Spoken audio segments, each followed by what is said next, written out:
to you. Jennifer is quite a reference when it comes to team coaching.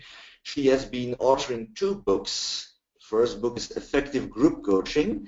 The second book is From One to Many.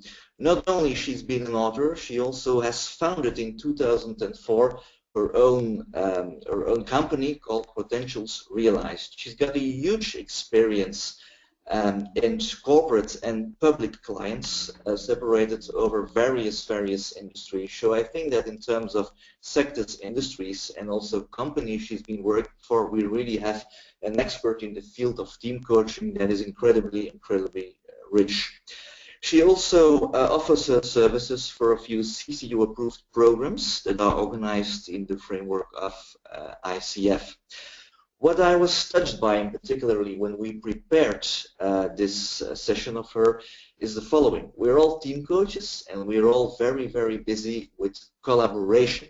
And we have kind of different species in organizations. We have individuals, we have teams, we have the organization themselves, and we see and we observe a lot of collaboration between those 3.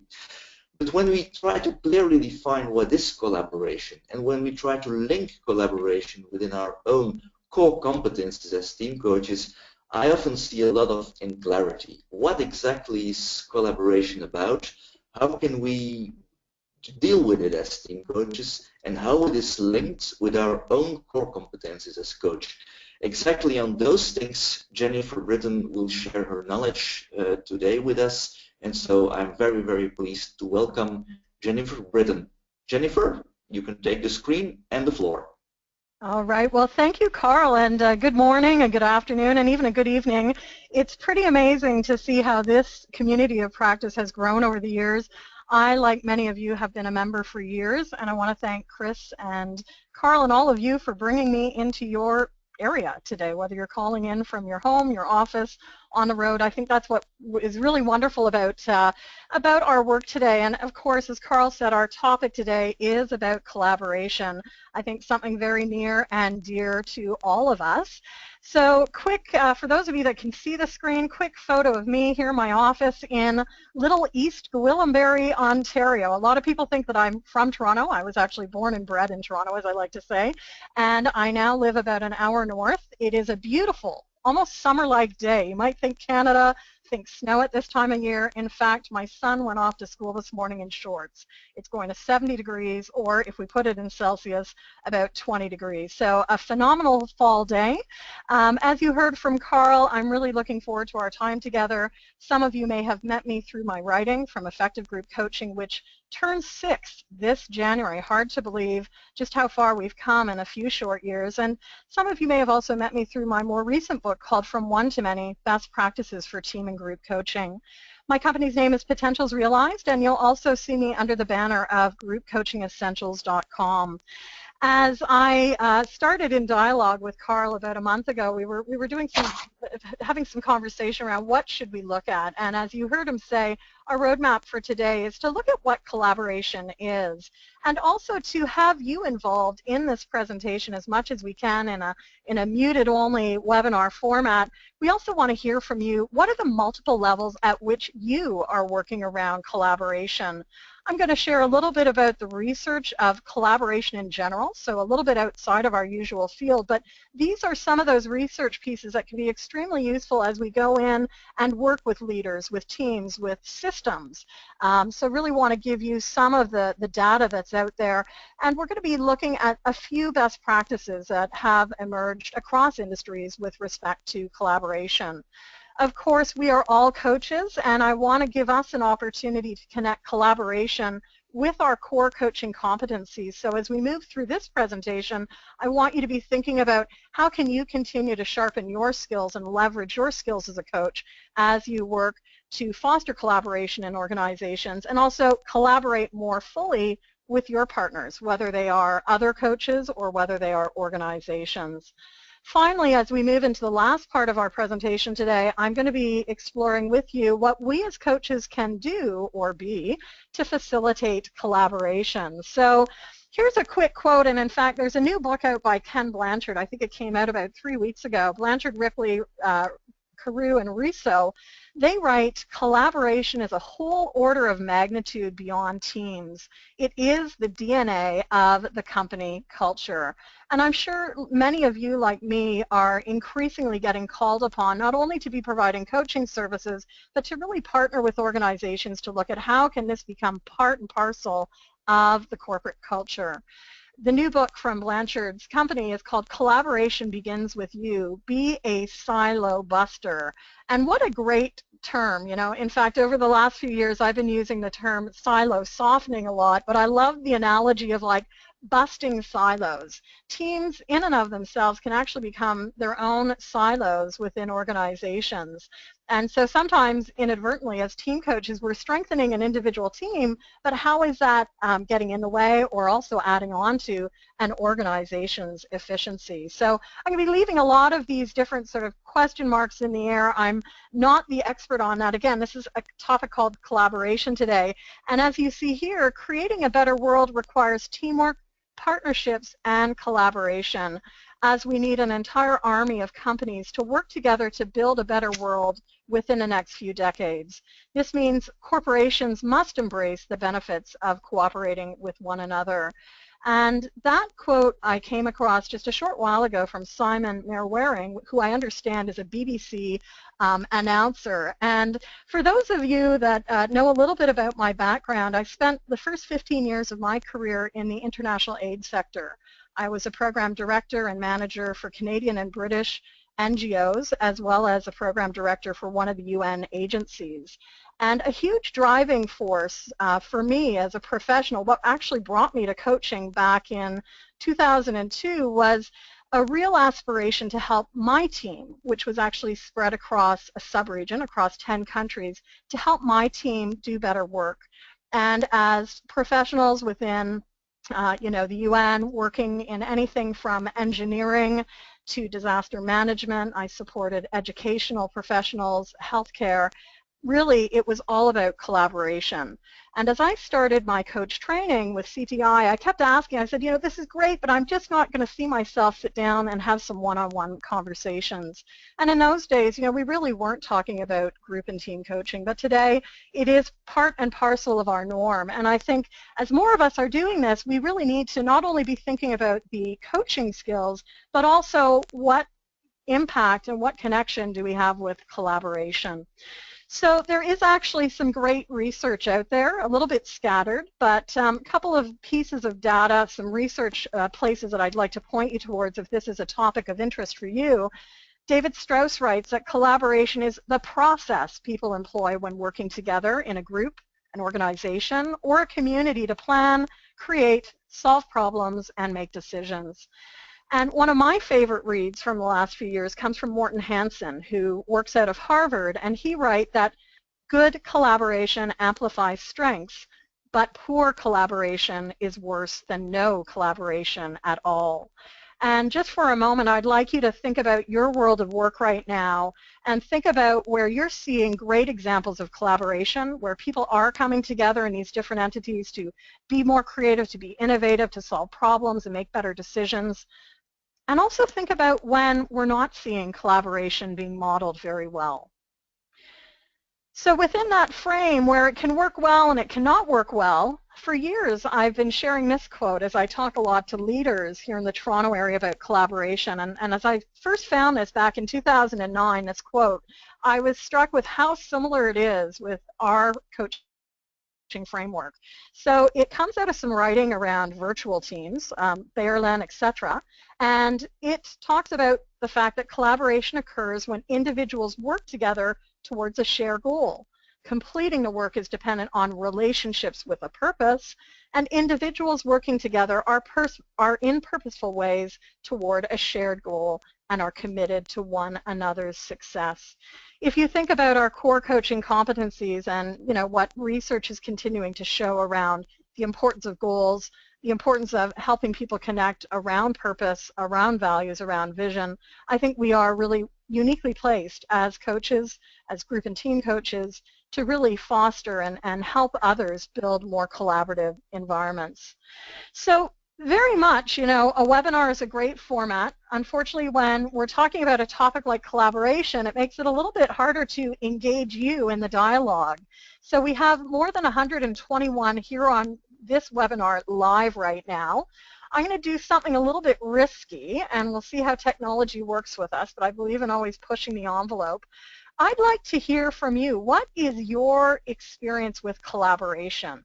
So as you think about your own experience with collaboration, I'd like you to, if you can find the chat function, and that should show up in your panel, hopefully in the upper right-hand side of your screen.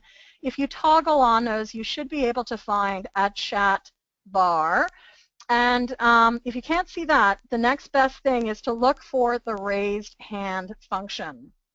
So either using the raised hand function or the chat function, I'm going to put out the question, what is your experience in supporting collaboration?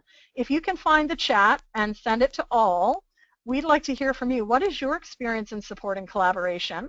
And if you can't find your chat function or can't get it to work, just put up your hand if you are touching on this topic of collaboration today. Okay, so just take a moment, and we're going to see what happens here. I may be creating a lot of work for Karl and perhaps for Nicole, who is our lady who's got our back here. Karl and Nicole, are you seeing anything happening on your end in terms of chat answers coming in? I can't see them on my side here today. Not at the moment, no. Okay. Not at the moment. You hear me? Yes? We hear you. And I hear a little bing, which is maybe email coming in. All right, so as we wait for technology to see if it's going to work with us, my guess is that on today's call, as we heard from Karl, we have people working around collaboration in a number of entities. Certainly, as I went about doing the research to write From One to Many Best Practices for Team and Group Coaching, I threw out a wide net and I interviewed more than a dozen coaches, asking them, you know, what is your world of work looking like right now within team coaching and group coaching? Go ahead, Jennifer, Karl.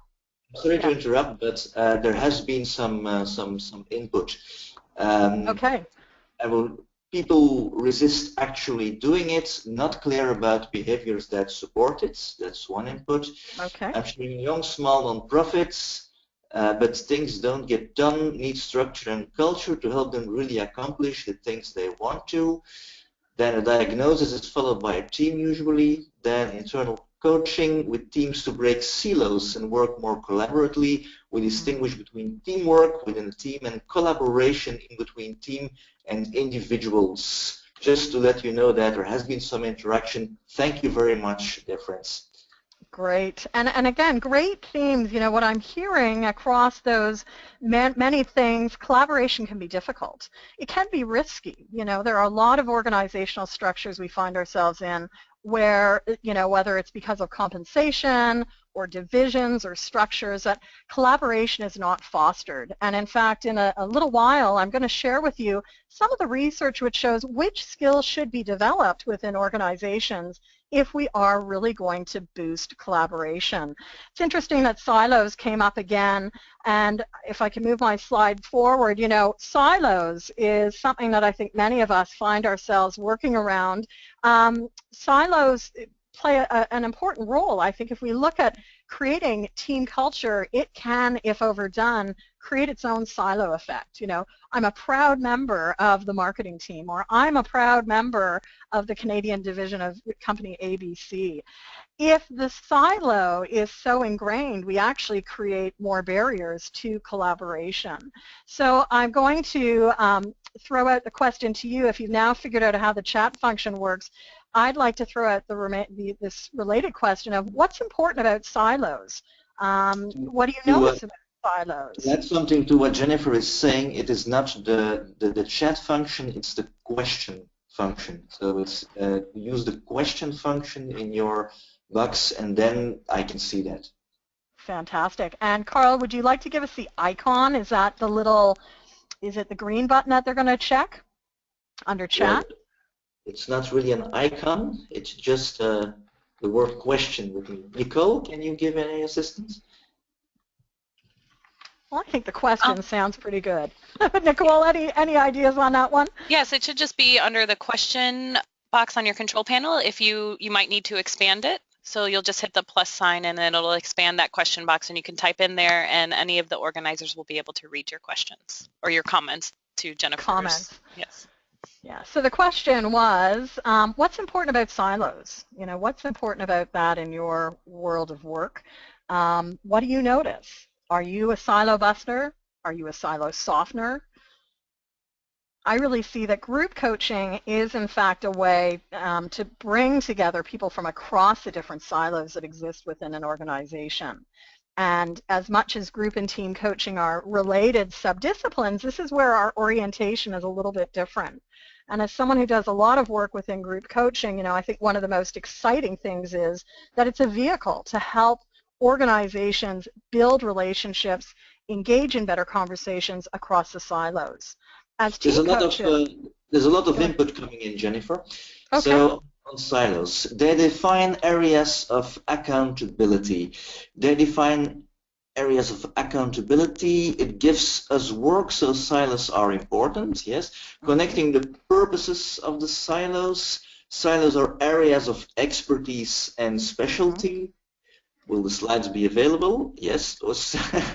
Slides allow for a team to work independently and achieve decision goals. However, without criteria that allow for broader integration can be a problem. That's an interesting one. Yes, that's about it. Okay. Thank you. So thank you again, and we want to get your input here because I think this is part of the dialogue we want to be having as coaches, whether it's facilitating our work, whether it's facilitating the work of our clients, and how it's impacting. So in fact, you know, one of the things that it leads us to is getting to think as well, you know, what about leadership? What about collaborative leadership styles? What is needed by leaders today? And again, sort of three main things. Great collaborative leaders help to redefine success, where they define success as a bigger goal rather than in those narrow agendas. They involve others, being open to input and different viewpoints. Again, think of our work as coaches around perspectives, roles, and collaborative leaders help foster debate and working with others in the decision-making process. And again, a quick link in here to probably the work that most of you are doing as team coaches, helping teams work more effectively in constructive dialogue or in debate, in fierce conversations or difficult conversations. Again, we have so many different languages around what we call it, but we really do want to help our clients get more effective in having these challenging conversations, these debates where it's about ideas, it's not about the individuals. And the third piece around collaborative leadership styles that are needed, and in fact this comes from Morten Hansen, it should be noted here, this is Morten's work, being accountable. Collaborative leaders see themselves as being responsible for reaching goals and accountable for decisions made and holding each other accountable. So again, a beautiful interface with our focus as coaches in the realms of goal setting, visioning, and also accountability. So a little bit about some of the best practices around collaboration, again, going out to the research. What are some of the things we can do to encourage those employees? Going back to what I showed you a few minutes ago, it is about the shared goals, the relationships with purpose, and commitment to one another's success. So I'd like you to think about what are some things you can do as a coach to help people create their shared goals, whether that is part and parcel of the work you do in a team coaching engagement. Certainly one of the things that we heard, and this is something I do in my own work, is using a lot of assessments to help the team figure out who are they, where are their strengths, what are the gaps, but looking at what are those shared goals. Coming up with the relationships with a purpose. Part of, I think, the initial start of much of our work is about helping them develop a shared vision. If we look at the factors of high-performing teams today, highly effective teams have that shared vision, they have the shared purpose, they know what their roles are, and they're really clear on that. And finally, this commitment to one another's success. Now NASA, I came across a very interesting document from NASA, and NASA actually has some principles and best practices around collaboration. You can find them here at the source, and as Karl said, the handout for today's presentation is available, so don't feel that you have to take notes as we go. But NASA really encourages their leaders to create a collaborative environment, to align needs, and to develop personal relationships, to also frame the collaboration and secure management support. And that last one, secure management support, you know, always makes me think of what is an essential, sort of like a critical success factor for our work as team coaches. Probably like you, I've been in engagements where the team leader hasn't fully been on board. And over the years, I've learned how important it is to get that team leader fully engaged in the process of team coaching and being open to whatever might show up, even negative feedback around their skills and what they bring to the team. A couple of the very interesting books that are a little bit older now, like 2011, 2012, that I did want to share with you, because again, we're doing a scattershot of information here today. If you haven't read Amy Edmondson's book, Teaming, it's a wonderful read. And earlier this year, you might be aware that Choice Magazine, the Journal of Professional Coaching, did a series on team and group coaching. So one of my articles was in that, along with some really other excellent articles, but I pulled a quote from Amy's book, and what she writes is, teaming is critical. Fast-moving work environments need people who know how to team, people who have the skills and the flexibility to act in moments of potential collaboration when and where they appear. And that comes from her book, Teaming, 2012. You know, we really are, as coaches, again, I think uniquely placed to help teams, groups, individuals, even communities and nations learn to be better collaborators. It can take many, many different forms, but in today's business environment, you know, whether it's because of innovation or because of economic realities, we're having to do work in a different way. So again, going back to what do people need to be effective in these more collaborative environments? Well, Burnoff made the case for collaboration in a talent management journal several years ago, and I captured this because I was speaking at the time to leaders here in Toronto around developing more collaborative leadership styles. And what Burnoff says is that in order to foster collaboration in an organization, we need to look at the systems. We, one, need to help workers find answers to their own problems, so really help them be more autonomous, and two, connect them with others capable of helping them. It's, again, I have one question, Jennifer, that could you please repeat the name of the journal, Choice, and then something else? Okay, so the journal that I was referring to is Choice Magazine, and that is a quarterly publication that comes out in spring of this year. It was volume 13, number 1. They did a whole journal dedicated to team and group coaching.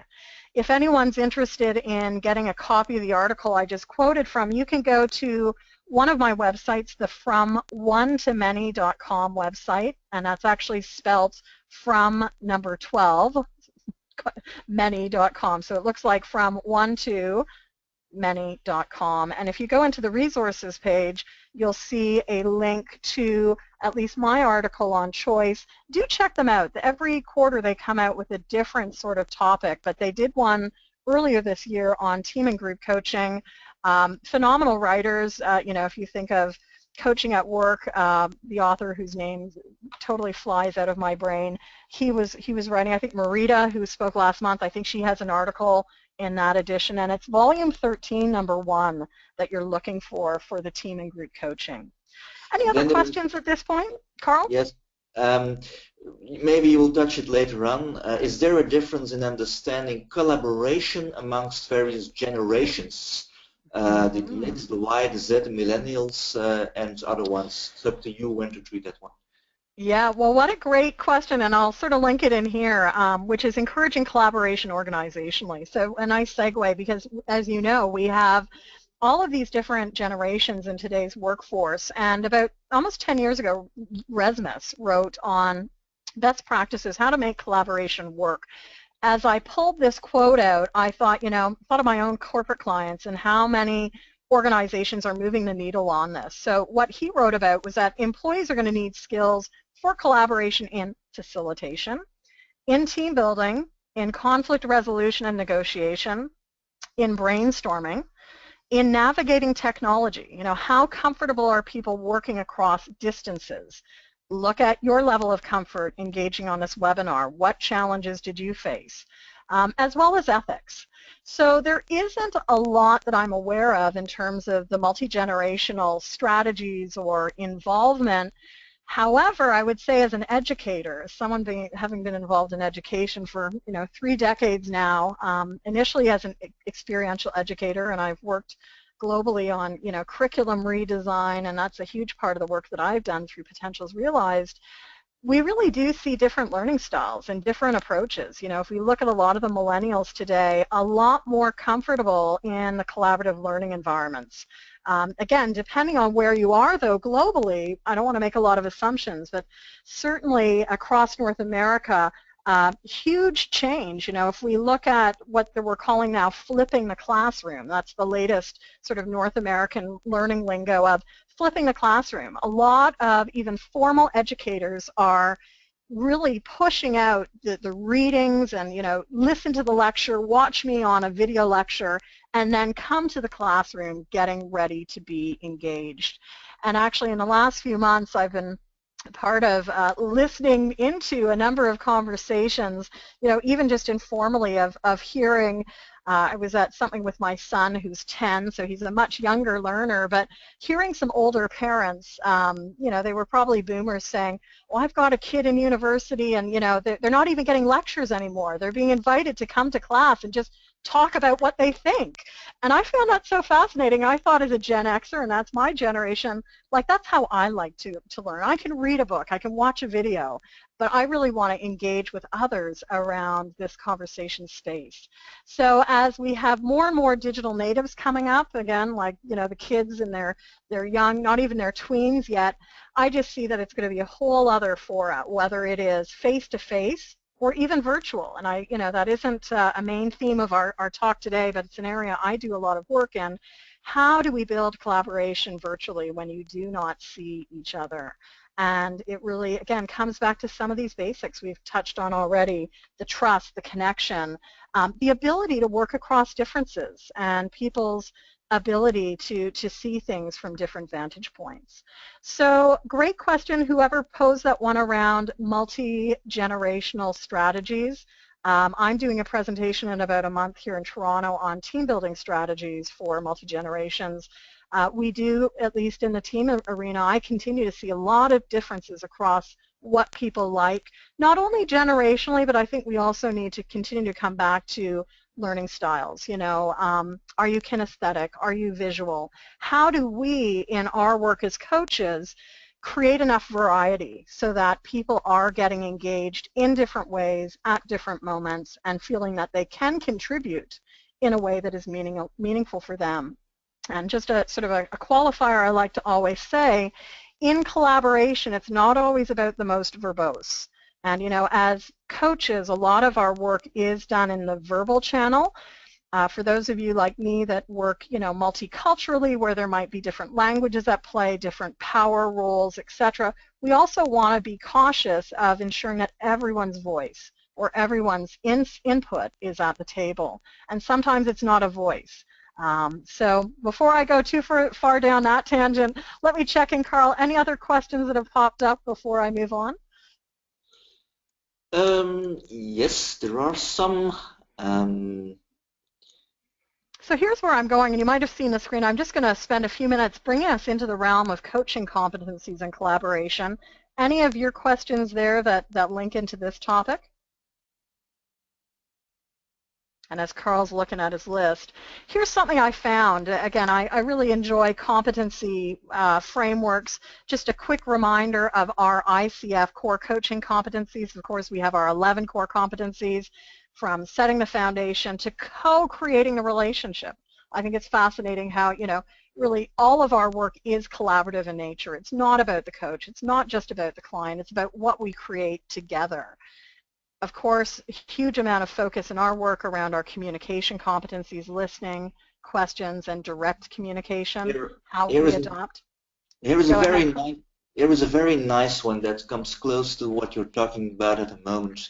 Someone says, I also wonder about skills and understanding about human interactions and group dynamics.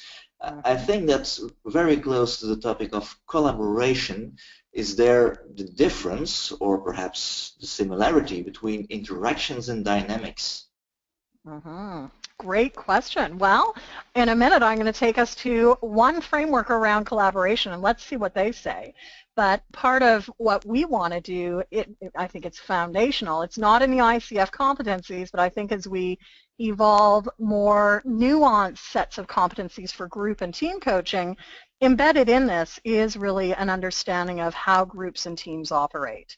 And, quick story. For many years, I led programming as a program director. This was in the early 1990s in a jungle-based country of South America, and I had teams of roughly 10 to 15 people. They had 2 staff and then the team themselves that were scattered across this jungle and riverine, so full of rivers, country. 3 times a day we could connect by long-range radio. There was no phone, there was no internet, there was no way to connect. What was fascinating in terms of collaboration and making sure that people not only had resources that they needed, but we could deal with medical emergencies, etc., was the importance of communication. And in supporting those teams, I saw play out time and time and time again, very interesting dynamics. In most of the presentations that you've probably heard me give, I'm always taking us back to Bruce Tuckman's work, the forming, storming, norming, performing, and adjourning, because we see those whether we are in a corporate arena, in a boardroom in Bay Street or New York City. I've seen them in jungle environments where teams go very quickly through the range, through the rough patches of storming. And for those of you that work in a virtual environment, we also see this play out time and time again. So in order to collaborate, I think we need to equip the entire group with knowledge of how groups and teams operate, and when groups and teams go through storming, to also help people recognize it's normal. It's part of the process. Normalizing is actually a core skill. Different coaching models call it different things, but as coaches, I think it's important that we help people recognize it's actually healthy. What isn't healthy when teams and groups are in conflict is getting stuck there. And but if teams and groups aren't experiencing conflict, you also may pose the question, how are you leaning into one another? Are you truly collaborating? Are you really starting to work across differences, or are you little silos in and of yourself in the team environment? Jennifer, there's a great question that just came in regarding conflicts. Is it okay for you? Yeah, let's throw it out, and if it's not okay for me, I'll throw it back to the group. Someone says, I worked with a team and we got great understanding about them taking self-responsibility for getting their needs met, and when I went to their manager, the woman became furious. So the manager, a woman, became furious. I was unclear how to handle a volatile manager who wanted to keep her uncontested power over the group. So I think that the group worked, but the manager didn't. Yeah. Well, you might recall me saying a few minutes ago, one of the things I've learned in this work is we have to bring on board those leaders and managers from the start, whether we are doing it or we're also, supporting those leaders and managers with coaches of their own, because we can get into some very gray ethical areas when we are trying to coach a leader and also coach his or her team. Probably a lot has been said on this in other calls, but leaders themselves really need to be very vulnerable in this work. And for it to be sustainable, we need to make sure that the leader is ready to be open to this and is ready to let go of some of those, whether they're holding on to the power, whether they're holding on to the rules, the hierarchy, what have you. I think there is only so much that we can impact in terms of systems change if the leader is not fully engaged. So no easy answers here. I think it's, it's a great sort of focus for yet another call, but I think in today's frame, we really want to recognize that even around collaboration as a term will bring up many, many different things to each individual member and the leaders themselves. And what you see here on the screen right now comes from something called the competency-based interview portal. So, again, there's experts out there working on competencies all the time. I thought it would be really interesting to see what do the experts say, competency experts say about collaboration. And whether we're looking at conflict or also looking at things like group dynamics, I'll just read through these because I know some of you are just calling in today. But it has here, some of the competency elements of collaboration. The individual has skills to work with others while participating in a group activity. Okay, so to me that says they need to have skills, they need to be able to listen, they need to be self-aware in terms of noticing what impact is. Can the person work with others to share information and achieve goals? Okay, again, if we go back to the manager, how willing was the manager to share information, to let some of that flow? And we may see in many organizational contexts today, because of resourcing, the thing people hog, the thing people really grab onto is information. Information is power in their world. So that's a whole other coaching conversation. Third area of competency under collaboration, resolves conflicts, confrontations, and disagreements positively and constructively. And it's really exciting, I think, even in our own field of coaching, that there's a real growing body subdiscipline around conflict coaching. I think this is a really important area for all of us involved in teams and groups to get more aware of and to be more comfortable on having tools in our toolkit to help teams and groups navigate conflicts. Fourth competency area for collaboration is sharing information and owning expertise with others to enable them to accomplish group goals, as well as coordinating efforts, maintaining positive and productive relationships, and fostering an environment that emphasizes knowledge sharing and group participation. This is part of what we do as coaches. How do we invite everyone's voice to be at the table? How do we use different vehicles other than just communication all the time? Anyone who's seen me in action, I use a lot of Post-it notes. I think Post-its, index cards are a great way to get voices out on, on the table or around the room. And depending on levels of trust, you might even have people scared and nervous to be putting their voice down on a piece of paper. I did a team coaching engagement with a colleague, and probably like many of you, I do a lot of collaborative work with other team coaches. We were working with a team a couple years ago, and very high level, so that I won't let anyone know who this team was. Even at the end of our engagement, the levels of trust were so low that when we asked each individual member to bring to a session the most pressing issue that they saw faced by that team, we had a couple of emails come to us saying, I don't feel comfortable sharing that in writing. Can you create something so that we can submit it without anyone knowing who it was? So we actually had to come up with an email template so people could type it out. They agreed to all use the same printer. Okay, shows your level of trust, and they had to bring it to the session. They did not want to hand it in, so what we did, in front of each other, so what we did outside of the room was we had a big leaf bag. If you can imagine one of those big Home Depot leaf bags. They're about half the size of me, and I'm not that tall, but we had people put it in the bag, and that was the only way that they would surface the issues that were so deeply festered. I think, collaboration can happen easily in some contexts, or if we look at the flip side of this leaf bag team, years later, when we do keep in touch with this team, they're making some significant inroads, but it's taking years for them to make changes. So as much as we want to talk about fostering collaboration, we always have to meet people where they're at. And just as you look at this list, I'd invite you to think about which of these skills would be useful for you to be working more with your teams around. So that's a bit of a nice segue. We're going to go into a final section here of what can we do, because I think it's important. We've seen the research, we've looked at some of the best practices, we've looked at what are some of the competencies. I want to take our discussion and then, or really take this conversation, one-way conversation, into what we can do. But I just want to check in here with Karl. Karl, any other comments or questions that have surfaced on your Yes, end? there is coming in a mass of questions at the moment. Too many to answer, unfortunately. But thank you very much, dear friends. This is what we're all doing this kind of things for, for the interaction. There's one more general question, that is the difference between teamwork and collaboration. Could you briefly go into that? Yeah, so very quickly, again, I think collaboration is a set of the teamwork skills. In a team, we are always driving towards results. And collaboration, as I said with that Blanchard quote at the start, collaboration is really, it's even bigger than just a team. Blanchard says it well, collaboration is a whole order of magnitude beyond teams. It is the DNA of a company culture.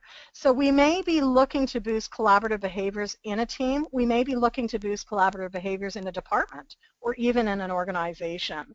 So again, this is where our title and our role as coach may morph from just being a team coach into working with a set of partners across an organization and really moving us more into the realm of OD, organizational development work, culture work, where I think coaching needs to be, and this is a very personal, thing, but I'm spending a lot more time myself these days talking about how do we really build the coaching culture so that people have the skills and abilities to ask better questions, to be listening for these nuances, to be working constructively across differences.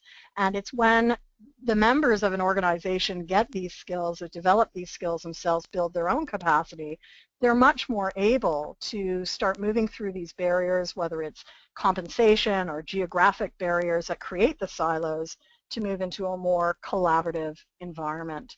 So there are multiple levels. That's a great question because it points to, are we talking about building collaboration skills at a team level or an organizational level?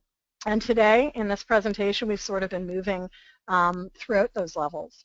So Karl, I'm going to put that back to you. Any other sort of interesting questions before we go and look at some of the things we can do, whether the team or the organizational level?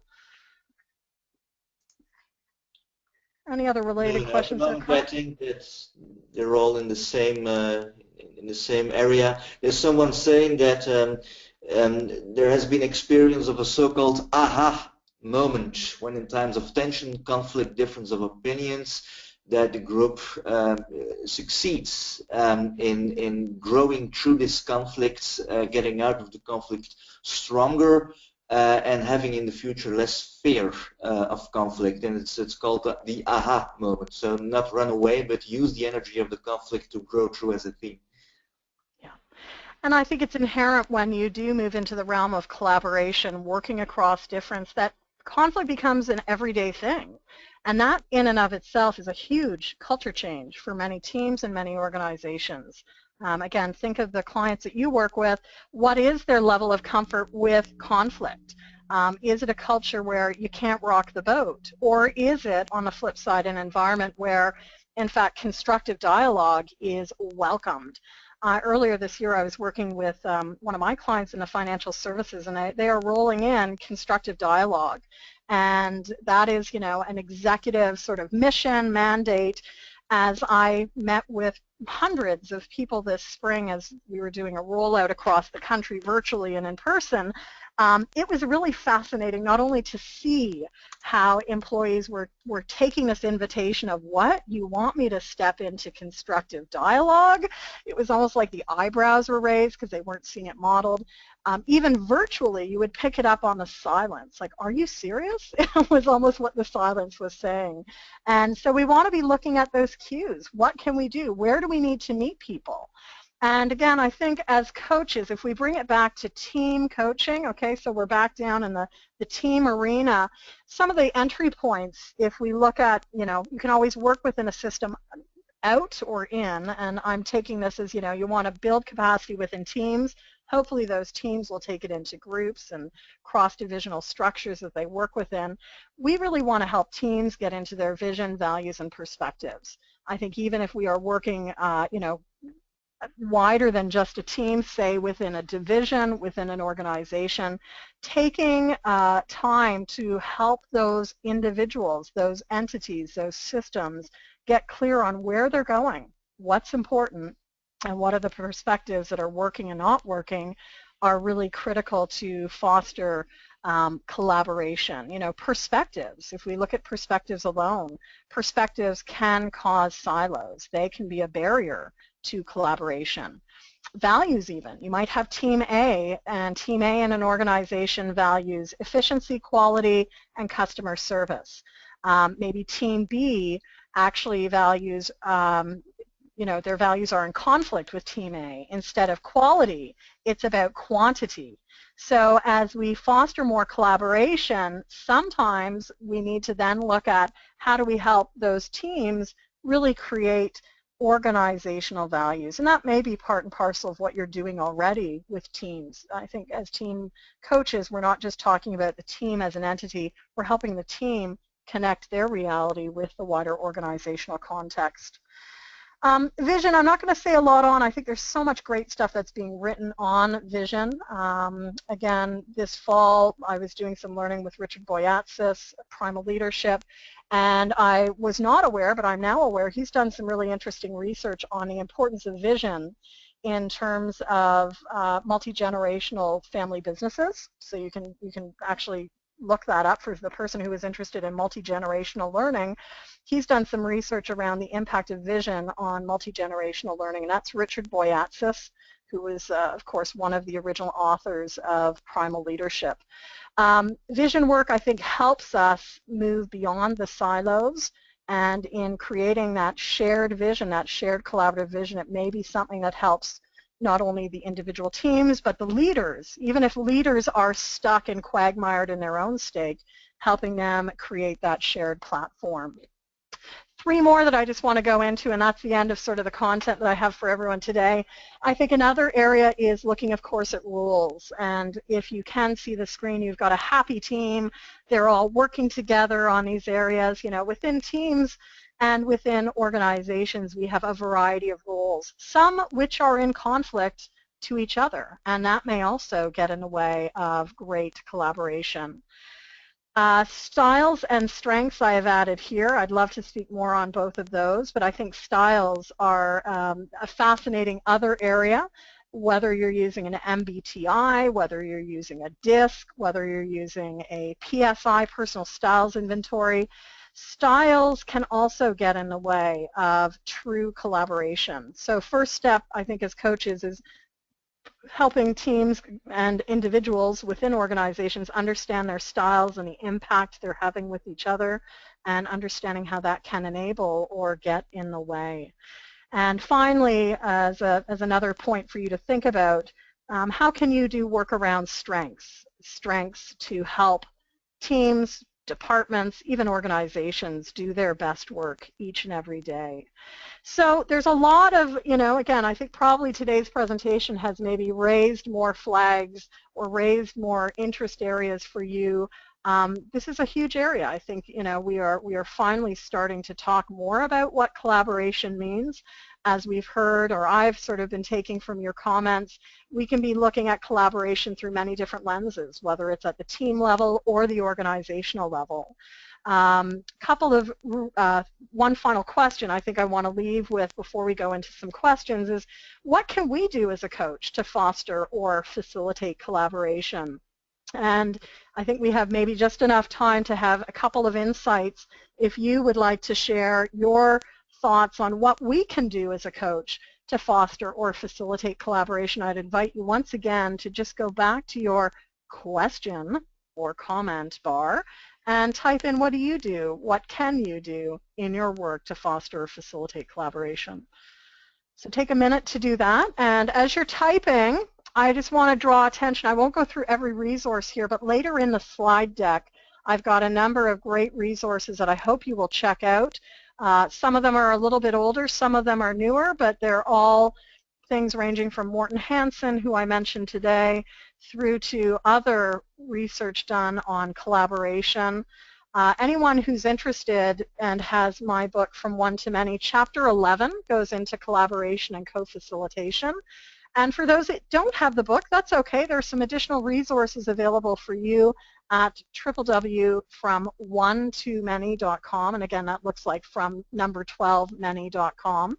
If you go to the resources tab there, click on that, and it's going to ask you for a code when you're prompted. It's 4411. You're going to find, as that resource page opens up, some case studies. There's 2 digital chapters that were too big for the book, and it's about 60 to 70 pages of content and some great team and group coaching case studies that I think will be an interesting complement to today's presentation. So, Jennifer, Karl, I want to see, what are the comments we've gotten about, again, the question, what are you doing? What can we do around fostering collaboration? Yes, there are some posts on curiosity. So stay curious in the interests of the client, create the space for collaboration, be curious again, encourage vulnerability. Recently, I've been paying attention to the generational differences, and I'm interested in learning more about that. So again, the topic of generations. I would say to offer what you did today and educate them about what collaboration is, and then say if they're interested in exploring it.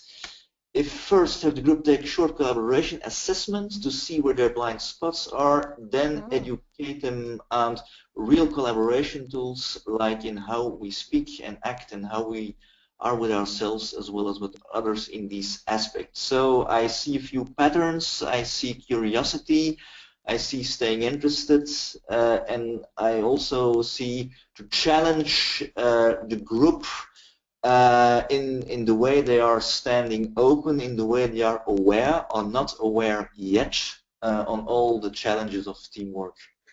Yeah, absolutely. Well, as I said a few minutes ago, I hope that this is sparking something next for you. I always like to wrap up every presentation by asking the question, as a result of today's session, what's next for you? And again, we've got over 120 people with us live. Probably more than that will listen to this as time goes on. I really hope that you will take some action in this realm, whether it's at the team level, the group level, the organizational level, because I think we all play a key role in sparking these conversations with our clients. We're going to have a minute or two to maybe take a couple of questions. As Karl said, for those interested, please connect with me online, groupcoachingessentials.com. Anyone who is free this weekend, join me in Toronto, November 7th and 8th. I'm doing a 2-day group and team coaching intensive where we'll be looking not only at the practice and art, but also be linking into dialogue around collaboration. It's really been a pleasure, and I want to thank all of you for playing with the GoToWebinar platform by making this a little bit more interactive. And Karl, let's see if there are any final questions that are out there that we can tuck into the last 2 or 3 minutes we have. There's one big gigantic question that is, bring Jen back for a part 2. I would love to be back. I really enjoy getting to connect with all of you like this. And, I'm also very fascinated about technology. So some of you may have heard of the new Blab technology that's started. I am now hosting a bi-weekly blab called the Group Coaching Design Studio. And as I've been talking today, I've been thinking, this should be a topic that I'll be talking about. So you'll see alerts to it at my website, but it's called the Group Coaching Design Studio Blab. Next one is happening on November the 12th.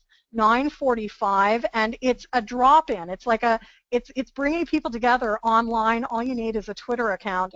I won't be talking on collaboration that week, but thanks for sparking me as well. So there are two more questions that at this moment, perhaps more to come, that seems interesting. That is, how do you bring collaboration in line with gamification practices? That's the first one. And the second one, what do you do with really the most impossible, toughest crowds? So really easy questions in the last 2 minutes, and I don't want to be that speaker that says, oh, I'll address them next time. Gamification, wow. You know, again, we are in an era of learning and education and conversation where there's so many different options available to us. I don't have an answer on the gamification and collaboration one, but I'm going to think about it.